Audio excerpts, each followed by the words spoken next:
Hi മകളെ, വളരെ പ്രധാനപ്പെട്ട ഒരു ന്യൂസുമായിട്ടാണ് ഞാൻ വന്നിരിക്കുന്നത്. നിങ്ങൾ സ്കൂളൊക്കെ വിട്ട് വന്നിട്ടുണ്ടാകും. ഈ ഒരു വിവരം മാക്സിമം നിങ്ങളുടെ എല്ലാ SSLC പഠിക്കുന്ന ഫ്രണ്ട്സിനും അയച്ചു കൊടുക്കുക.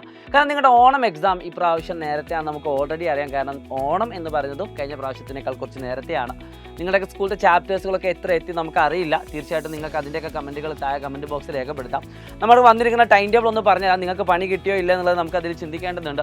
ഒന്നാമതായിട്ട് നിങ്ങൾക്ക് ചില ദിവസങ്ങളിലൊക്കെ 2 എക്സാമുകൾ വരുന്നുണ്ട്. നിങ്ങൾക്ക് 80 മാർക്കിന് വരുന്ന 3 സബ്ജക്റ്റുകളാണുള്ളത്. ഇംഗ്ലീഷ്, മാത്സ്, അതുപോലെ തന്നെ സോഷ്യൽ സയൻസ്. ഈ 3 സബ്ജക്റ്റുകളും ഒരു ദിവസം 1 മാത്രമായിട്ടാണ് വരുന്നത്. ബാക്കി എല്ലാ സബ്ജക്റ്റുകളും ഒരു ദിവസം 2 എക്സാം വരുന്ന രീതിയിലാണ്. തീർച്ചയായിട്ടും അത് ഭയങ്കര ഒരു ബെനിഫിറ്റ് തന്നെയാണ്. കാരണം ഓണം എക്സാം പൊതുവെ 4-5 ദിവസങ്ങളിൽ മാത്രം ചെയ്യാറുണ്ട് പലപ്പോഴായിട്ട്. ഇത് ഒരു 7 ദിവസത്തോളം നിങ്ങൾക്ക് 8 ദിവസത്തോളം നിങ്ങൾക്ക് എക്സാം ഉണ്ട്. ഒരു വ്യാഴ്ച തുടങ്ങിയിട്ട് ഒരു വ്യാഴ്ച തന്നെയാണ് അവസാനിക്കുന്നത്. ഏറ്റവും ആദ്യത്തെ ദിവസം നിങ്ങൾക്ക് വരുന്നത് ഭാഷ 1 ആണ്, അതായത് ഫസ്റ്റ് ലാംഗ്വേജ് ആണ്.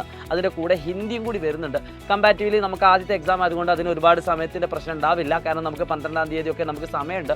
സോ തീർച്ചയായിട്ടും നിങ്ങൾക്ക് മാരത്തോൺ കാര്യങ്ങളൊക്കെ കംപ്ലീറ്റ്ലി ഫ്രീ ആയിട്ട് ലഭിക്കുന്നതാണ്. നിങ്ങൾക്ക് എന്താ ചെയ്യേണ്ടതെന്ന് വെച്ചാൽ ഇപ്പോൾ തന്നെ ഈ അക്കൗണ്ട് അല്ലെങ്കിൽ ഈ യൂട്യൂബ് ചാനൽ ഒന്ന് സബ്സ്ക്രൈബ് ചെയ്ത് വെച്ചാൽ മാത്രം മതി. മാക്സിമം എല്ലാ ഫ്രണ്ട്സിനോട് വരാൻ പറയുക. രണ്ടാമത്തെ കാര്യം, നിങ്ങൾക്ക് വെള്ളിയാഴ്ച വരുന്നത് 1ാം ഭാഷ പേപ്പർ 2 ആൻഡ് കെമിസ്ട്രി 2 എക്സാമുകൾ വരുന്നുണ്ട്. ഉച്ചയ്ക്ക് ശേഷമാണ് കെമിസ്ട്രി വരുന്നത്. അതും നമുക്ക് കുഴപ്പമില്ലാത്ത രീതിയിൽ നമുക്ക് അഡ്ജസ്റ്റ് ചെയ്യാൻ പറ്റും. കാരണം ഭാഷ പേപ്പർ 2 വലിയൊരു ബുദ്ധിമുട്ടില്ലാത്തൊരു സബ്ജക്റ്റ് ആയതുകൊണ്ട് തന്നെ കെമിസ്ട്രിക്ക് നിങ്ങൾക്ക് കൂടുതൽ ഫോക്കസ് ചെയ്യാനും പറ്റുന്നതാണ്. മൂന്നാമതായിട്ട് വരുന്നത് നിങ്ങൾക്ക് ശനി ഞായർ ദിവസം കംപ്ലീറ്റ്ലി ഓഫാണ്. ആൻഡ് തിങ്കളാഴ്ചയാണ് അടുത്ത എക്സാം വരുന്നത്. അന്ന് ഇംഗ്ലീഷ് മാത്രമാണുള്ളത്. എന്നാൽ നിങ്ങൾ ഈ ശനി ഞായറും കംപ്ലീറ്റ് ഇംഗ്ലീഷ് ആണ് പഠിക്കുന്നത് വെച്ചാൽ ഒരിക്കലും അല്ല. നിങ്ങൾ ഈ ശനി ഞായറിൽ പഠിക്കേണ്ട സബ്ജക്റ്റുകളിൽ പെട്ട സബ്ജക്റ്റുകളാണ് സോഷ്യൽ സയൻസ്, അതോടൊപ്പം തന്നെ ഇംഗ്ലീഷ്, പറ്റുകയാണെങ്കിൽ മാത്സ്. ഈ 3 നിങ്ങൾക്ക് പഠിക്കേണ്ട കാര്യമാണ്. കാരണം ഈ 3ഉം പിന്നീട് അടുത്തടുത്ത ദിവസങ്ങളിൽ വരുന്നത്. തിങ്കളാഴ്ച ഇംഗ്ലീഷ്, ചൊവ്വാഴ്ച സോഷ്യൽ സയൻസ് ആൻഡ് ബുധനാഴ്ച നമ്മുടെ മാത്തമാറ്റിക്സ് ആണ് വരുന്നത്. ഈ 3 സബ്ജക്റ്റ് നിങ്ങൾ എന്ത് ചെയ്യേണ്ടതുണ്ട്? അടിപൊളിയായിട്ട് പഠിക്കേണ്ടതുണ്ട്. ആൻഡ് നിങ്ങൾക്ക് ബുധനാഴ്ച മാത്സ് ആയതുകൊണ്ട് തന്നെ അതിന് തലേ ദിവസങ്ങളിലൊക്കെ കുറച്ച് സമയം നിങ്ങൾക്ക് ഗ്യാപ്പ് ഉണ്ട്. സോഷ്യൽ സയൻസിനും ഒരു അര ദിവസം നിങ്ങൾക്ക് എക്സ്ട്രാ ആയിട്ട് ഗ്യാപ്പ് ഉണ്ട്. ആൻഡ് പിന്നീട് വരുന്നത് വ്യാഴാഴ്ചയാണ്. അന്ന് 2 എക്സാമുകളുണ്ട്, physics and biology.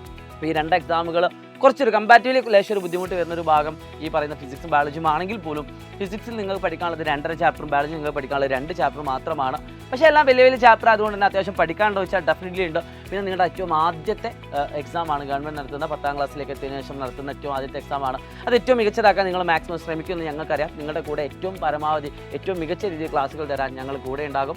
Xylem SSLC എന്ന യൂട്യൂബ് ചാനൽ ഇപ്പോൾ തന്നെ സബ്സ്ക്രൈബ് ചെയ്ത് വെച്ചേക്കുക. എല്ലാ ഫ്രണ്ട്സിനോടും പറയുക. It's me Shahid Ramza from Xylem learning.